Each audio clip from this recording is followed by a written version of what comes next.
Hello ಎಲ್ರಿಗೂ ನಮಸ್ಕಾರ. ಇವತ್ತು ಲಾಸ್ಟ್ ಡೇ ಇನ್ ಮಲೆನಾಡು ನಮ್ಮ ಅಕ್ಕ ಮನೆಯಲ್ಲಿ. ನಮ್ಮ ಅಕ್ಕ ನನಗಿಂತ ಮುಂಚೆನೇ ಇದು ಬೇಜನ್ ಕೆಲಸ ಮುಗಿಸಿರ್ತಾರೆ. ಮಿಷಿನ್ಗಿಂತ ಒಂದು ಲೆವೆಲ್ ಫಾಸ್ಟ್ ಇದ್ದಾಳೆ ಅಂತಲೇ ಹೇಳ್ಬೋದು.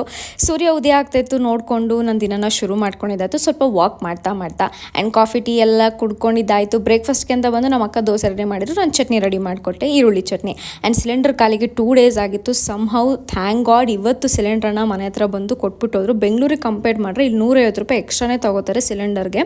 ಆ್ಯಂಡ್ ಅದಾದಮೇಲೆ ನಾನು ಸ್ವಲ್ಪ ಕೂತ್ಕೊಂಡು ಗ್ರ್ಯಾಟಿಟ್ಯೂಡ್ ಬುಕ್ ಎಲ್ಲ ಬರೆದು ಮುಗಿಸಿದಾಯಿತು. ಇನ್ ಬಿಟ್ವೀನಲ್ಲಿ ಸ್ವಲ್ಪ ರೆಸ್ಟ್ ಎಲ್ಲ ಮಾಡಿದೆ ಆ್ಯಂಡ್ ಹೇರ್ ವಾಶ್ ಎಲ್ಲ ಮಾಡಿ ಅದಾದಮೇಲೆ ನನ್ನ ಅಕ್ಕ ಮಗ ಚುರುಮುರಿ ಮಾಡಿಕೊಟ್ಟಿದ್ದ. ಅಷ್ಟು ಚೆನ್ನಾಗಿರಲಿಲ್ಲ, ಬಟ್ ರೇಗಿಸ್ಕೊಂಡೆಲ್ಲ ತಿಂದಿದ್ದಾಯಿತು.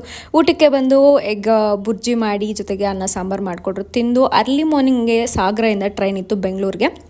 ನಾನು ಆಲ್ಮೋಸ್ಟ್ 3:30 ಎದ್ದು 4:45ಗೆಲ್ಲ ಸ್ಟೇಷನ್ ರೀಚ್ ಆಗಿದೆ. ಜಸ್ಟ್ 4 minutes ಬಿಫೋರ್ ಅಷ್ಟೇ ಟ್ರೈನ್ ಬಂದಿದ್ದು.